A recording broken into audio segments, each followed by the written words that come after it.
નમસ્કાર વિદ્યાર્થી મિત્રો, સ્વાગત છે તમારું ધોરણ 8 ના સંસ્કૃત વિષયની અંદર. આજે આપણે શરૂઆત કરીશું પાઠ 3 જેનું નામ છે પ્રહેલિકા એટલે કે ઉખાણા. આ ચેપ્ટરની અંદર શ્લોકોની અંદર અમુક પ્રશ્નો પૂછવામાં આવશે, જેના જવાબો એ શ્લોકોની અંદર આપેલા અમુક તથ્યના આધારે આપણે શોધવાના રહેશે. તો આપણે પાઠની શરૂઆત કરીએ. બરાબર છે મિત્રો? તો પાઠની અંદર ટોટલ આપણે અહીંયા 6 શ્લોક છે, જેને આપણે એક એક કરીને સમજીશું અને એક એક દરેક શ્લોકની અંદર પ્રશ્નો પૂછેલા છે, એ પ્રશ્નોના આપણે જવાબ આપીશું. બરાબર મિત્રો? ચાલો, તો પહેલો શ્લોક છે એક ચક્ષુઃ ન કાકોયમ વિલમિચ્છન્ન પન્નગઃ ક્ષીયતે વર્ધતે ચૈવ ન સમુદ્રો ન ચંદ્રમાઃ. પહેલા શ્લોકમાં પહેલું એક ક્લુ આપ્યું છે આપણને, એક ચક્ષુઃ ન કાકઃ અયમ, એટલે કે એની પાસે એક આંખ છે. એક ચક્ષુઃ એટલે કે એક આંખ વાળો, એક આંખ વાળો, પણ ન કાકોયમ, ન કાકઃ અયમ, એટલે કે આ કાગડો નથી. એને એક આંખ છે પણ એ કાગડો નથી, એવું કહેવામાં આવે છે. કે કાગડાને એક આંખ હોય છે. હા, કોઈ જોયું નથી પણ એવું કહેવામાં આવે છે. બરાબર? તો આ જે વસ્તુ વિશે આપણે વાત કરી રહ્યા છે, એને પણ એક જ આંખ છે, પણ એ કાગડો નથી. બરાબર? વિલમ ઇચ્છન્ન પન્નગઃ, એટલે કે પન્નગઃ વિલમ ઇચ્છન્ન,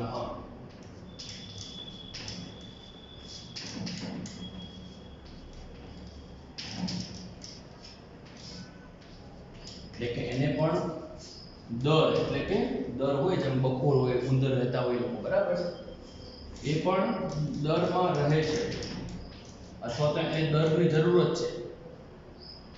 બરાબર છે મિત્રો? એને દરની જરૂરત છે તો આ દરમાં રહે છે, પણ પન્નગઃ ન પન્નગઃ. પન્નગઃ એટલે શું થાય? સાપ. પણ એ સાપ નથી, એ સાપ નથી. બરાબર છે? એને પણ એ દરમાં રહે છે, એ પણ દરમાં જાય છે, દરમાંથી બહાર આવે છે, દર એને જોઈએ છે, પણ એ સાપ નથી. સાપ શું કરે? દરમાં રહે.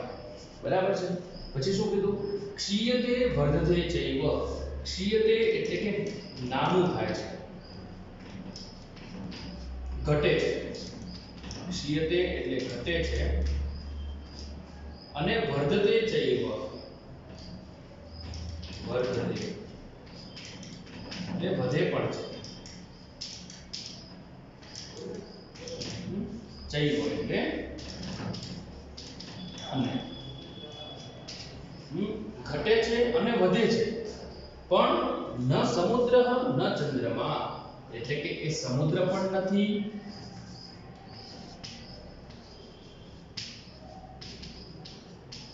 સમુદ્ર ન એટલે સમુદ્ર નથી, દરિયો નથી, દરિયો પણ નથી, અને ન ચંદ્રમા, ન ચંદ્રમા, ચંદ્રમા ન, પણ એ અને એ ચંદ્ર પણ નથી. બરાબર છે મિત્રો? તો ફરી આપણે જોઈએ કે એને એક આંખ છે પણ એ કાગડો નથી. એ દરમાં રહે છે, એને પણ દરની જરૂરત છે, પણ એ સાપ નથી. એ ઘટે પણ છે અને વધે પણ છે, પણ એ દરિયો પણ નથી અને ચંદ્રમાં પણ નથી. દરિયો કેમ? તમને ખ્યાલ છે, દરિયામાં ભરતી અને ઓટ આવે છે, એટલે દરિયો ક્યારેક ઘટે છે, ક્યારેક વધે છે. અને ચંદ્રમાં તમને ખ્યાલ જ છે કે એકમથી પૂનમ સુધી ચંદ્રમાં વધે છે, પછી ફરી પાછી એકમથી અમાવસ સુધી એ ઘટે છે. તો એ ચંદ્રમાં પણ નથી, દરિયો પણ નથી, તો એ છે શું? તો પ્રશ્નનો આન્સર આપણે જવાબ લખી દઈએ. અહીંયા આપણે જવાબ લખી દઈએ છીએ સોય. હવે આપણે સમજી લઈએ કઈ રીતે સોય કેમ? તો સોયને એક આંખ હોય છે. તમે જોયું છે મશીનની સોય હોય કે આપણે હાથથી સીવી એ સોય હોય એને એક જ કાણું હોય છે ઉપર, બરાબર છે, એટલે એને એક આંખ હોય છે અને ક્યારેક ક્યારેક આપણે એની અંદર દોરો પોવતા આપણે પણ એક આંખ વાળા થઈ જાય, આમ કાણાથી પોઈએ ને ત્યારે એની અંદર દોરો પોવાય, બરાબર છે, તો એક આંખ વાળી સોય છે। પછી કીધું દરમાં રહે છે એટલે કે એને પણ એક દર છે, એ મીન્સ કે જે દોરો છે એ મીન્સ કે જે કપડામાં જ્યારે સિલાઈ આપે, જ્યારે કપડું સીવાનું હોય ત્યારે એ અંદર જાય એનો દર કહેવાય। તમે મશીન જોઈએ છે, મશીનની અંદર નીચે કાણું હોય, સુઈ એની અંદર જાય છે, બરાબર, તો એ દર કહેવાય। પછી ઘટે છે ને વધે છે, જ્યારે એ દરમાં જાય છે ત્યારે નાની થઈ જાય, તમે જોયું છે, પણ પછી જ્યારે તમે બહાર કાઢો છો ત્યારે વધી જાય છે, એટલે કે એ ચંદ્રમા નથી અને સમુદ્ર નથી, શું છે, સોય છે। તો પહેલા શ્લોકની અંદર પ્રશ્ન પૂછ્યો અને એની અંદર જવાબ આપણે શોધી લીધો કે એ સોય છે, બરાબર મિત્રો। આવી રીતે આપણે બીજો શ્લોક જોઈશું।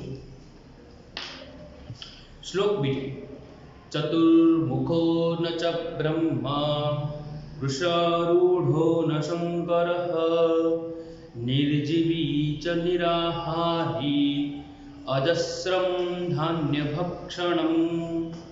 ચતુર્મુખો ન ચ બ્રહ્મા, ચતુર્મુખો એટલે કે ચાર મુખ, ચાર મુખ વાળો છે,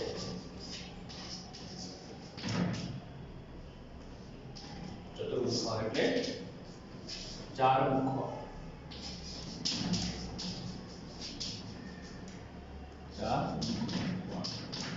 પણ બ્રહ્મા નથી, ન ચ બ્રહ્મા,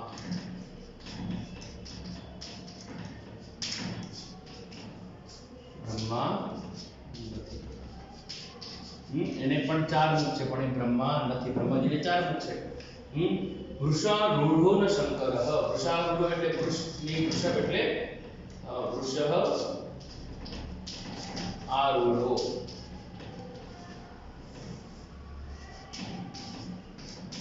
વૃષહ આરૂઢો એટલે શું થાય, વૃષ એટલે કે બળદ,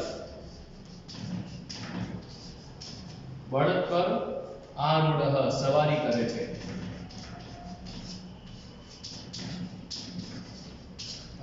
બળદ પર સવારી કરે છે અથવા તો બળદ પર સવાર છે, પણ એ શંકર ન શંકર એટલે શું થાય,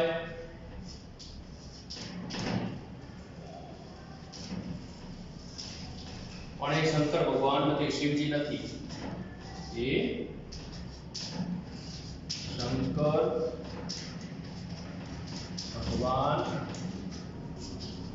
નથી, બરાબર છે। શંકર ભગવાન કોની સવારી કરે, બળદની સવારી કરે, બરાબર છે, તો વૃષભની ઉપર સવારી કરે છે પણ એ શંકર ભગવાન પણ નથી।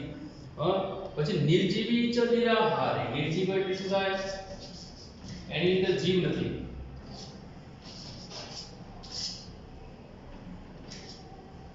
એ નિર્જીવ છે, જીવ વગરનો, નિર્જીવ છે, અને નિરાહારી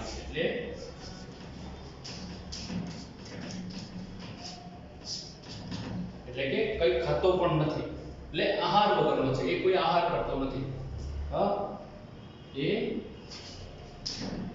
નિરાહારી છે, એટલે કે વ્યક્તિ નિર્જીવ હોય કોઈ વસ્તુ તો એ કઈ રીતે કોઈ વસ્તુ ખાઈ શકે, બરાબર છે, એટલે એ નિરાહારી છે, કશું પણ ખાતો નથી, જેમ શાકાહારી એટલે કે સારી વસ્તુ ખાય તે શાકાહારી, અને માંસાહારી જે માંસ વગેરે વસ્તુ ખાય તે માંસાહારી, એમ નિરાહારી એટલે જે કંઈ પણ ના ખાતો હોય તે નિરાહારી, પણ છતાં અજસ્રમ ધાન્ય ભક્ષણમ, આપણે અહીં લખીએ અજસ્રમ, અજસ્રમ એટલે સતત, સતત ધાન્ય ભક્ષણ, ધાન્ય ભક્ષણ એટલે સતત ધાન્યનું ભક્ષણ કરે છે,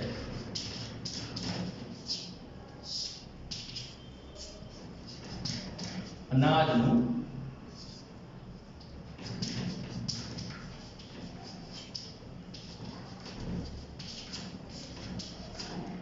કરે છે। ચાલો હવે આપણે આખો શ્લોક સમજી લઈએ।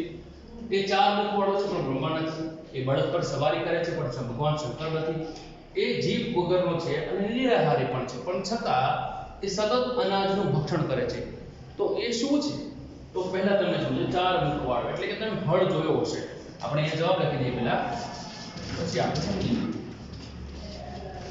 હળ. તો હળ તમે જોયો હશે તો હળને 4 મુખ હોય છે. આમ જ્યારે જે ખેતર ખેડે એને 4 મોઢા હોય છે જેનાથી ખેતર ખેડાય છે અને ઉપરથી જેની અંદર અનાજ નાખવામાં આવે છે એટલે કે મીન્સ એના બીજ નાખવામાં આવે છે. બ્રહ્મા નથી બરાબર. બળદ પર સવારી કરે છે પણ શંકર ભગવાન પર અત્યારે ટ્રેક્ટર આવી ગયા. ઘણા અત્યારે બળદ પર પણ હળ ખેડે છે, ખેતર ખેડે છે. તમે જોયા હશે આગળ બી બળદ બાંધેલા હોય એની ઉપર એ હળ મૂકેલું હોય જેનાથી બળદ આગળ ચાલે એટલે હળ પણ પાછળ પાછળ એ ચાલે એટલે એ બળદની સવારી પણ કરે છે પણ એ ભગવાન શંકર નથી એટલે હળ. જીવ વગરનો છે, નિરાહારી છે. એ હળમાં કોઈ જીવ હોતું નથી, લાકડાનું બનેલું હોય છે અને નિરાહારી છે. એ કશું ખાતો પણ નથી. એ થોડી ક્યાંથી કશું ખાય પણ છતાં એ અજસ્રમ સતત ને સતત ધાન્યનું ભક્ષણ કરે છે. એટલે કે તમે એની અંદર અનાજ નાખો એટલે સતત એ ખાય. ભક્ષણ કરે છે મીન્સ કે એની અંદર ઉતારે છે પછી ફરી પાછો એ જમીનની અંદર બીજ રોપી દે છે બરાબર. અહીંયા ખાલી કહેવાનો ભાવ એવો લીધો છે કે અનાજ ખાય છે પણ એ ખાતો નથી બરાબર મિત્રો.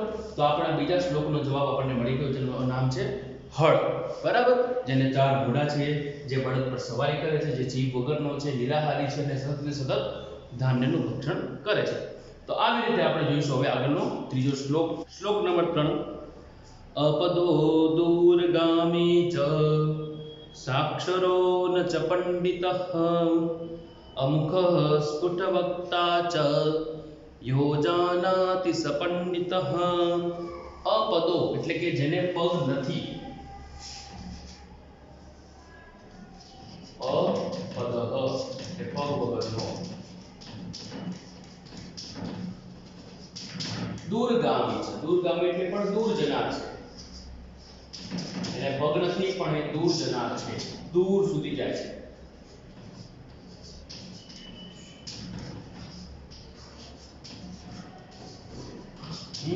એને એ દૂર સુધી જાય છે. એને પગ નથી પણ એ દૂર સુધી જાય છે. સાક્ષરો ન ચ પંડિતઃ. એ અક્ષર સહિત છે, એની પર અક્ષર છે, એની પાસે અક્ષર તો છે. સાક્ષરો એટલે કે એ અક્ષર વાળો છે, એની પાસે અક્ષર છે.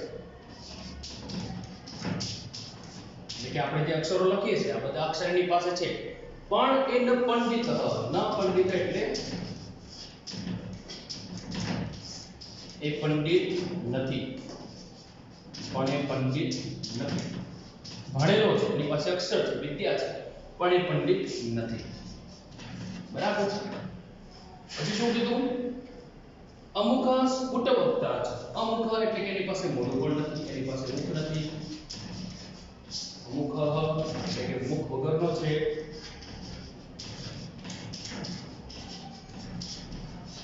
અને સ્ફુટવક્તા છે.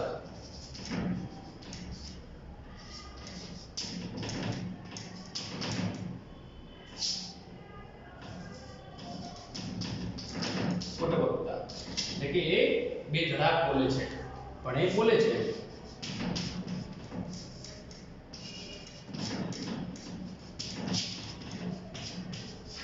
બરાબર છે. એની પાસે મોઢું નથી પણ એ બોલે છે. પછી શું કીધું? યો જાનાતિ સ પંડિતઃ. જે એને જાણી શકે તે પંડિત છે. તો એ છે શું? યો એટલે યહ એટલે જે, જાનાતિ એટલે જાણે છે,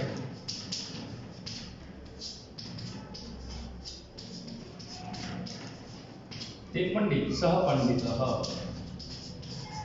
તે પંડિત છે એટલે કે જે એને જાણી શકે, જેને ખબર છે આ શું છે તે પંડિત છે. તો આપણે પહેલા જવાબ લખી દઈએ અહીંયા પંડિત. તો અહીંયા લખીએ આપણે જવાબ કાગળ. હવે આપણે સમજી લઈએ કઈ રીતે.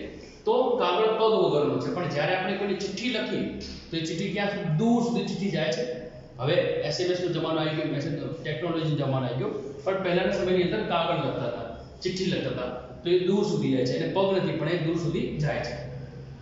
સાક્ષરો ન પંડિતઃ. એ અક્ષર વાળો છે, એની પર આપણે લખીએ છીએ પણ એ પંડિત નથી. અમુક સ્ફુટવક્તા છે, એની પાસે મોઢું નથી પણ આપણે જે ભાવ વ્યક્ત કરવાનો હોય સામેવાળાને આપણે ભાવ વ્યક્ત કરી શકીએ. એની ઉપર જે લખેલું હોય એ સામેવાળો વ્યક્તિ વાંચી શકે, જોઈ શકે એટલે એના સુધી આપણી વાત પહોંચાડી શકે છે બરાબર છે.